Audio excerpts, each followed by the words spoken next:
Pare, yun nga, sinabi mo kanina, yung mga balita na offer kay KQ, hindi na bago yan. It's not news anymore. Yung playing sa KBL, billing, di ba pare, dami ng offer yan sa kanya, hindi na ano yan, hindi na bago yan.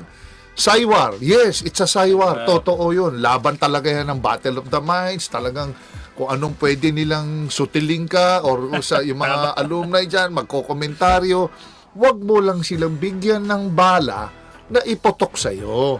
Okay. So, kung if you can try to stay clean as a player ka lang, matalo na sa technical, kahit 10, 15 naman kayo naglalaro dyan, hindi mo naman pwedeng akuin lang yung talo. Pero kung prior dun sa laro, marami ng distraction, ay nako, talagang it will haunt you, babalik at babalikan ka.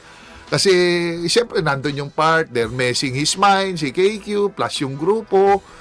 Tapos, siyempre, dapat ang maging siyempre KQ sa ayon man niya sa gusto niya, talagang nasa focus of attention nasa kanya. Sa kanya kasi mga pronouncement niya no, na ano sabi niya na nakakatulong tong laron labas sa akin, ang dami kong nakukuhang aral.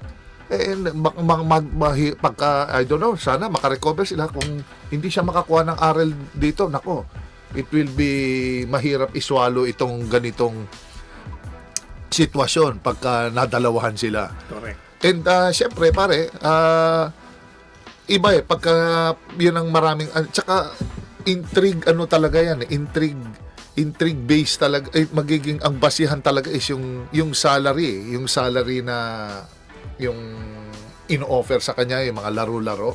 Talagang nakagulo yun sa isip din ng mga kapwa teammate kasi hindi naman lagi pare, di ba? Kanina sinasabi ko na hindi naman parating isang player lang ang tinitingnan. It's always the group.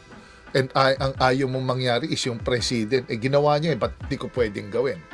Yun ang parating. Yun ang the negative of it.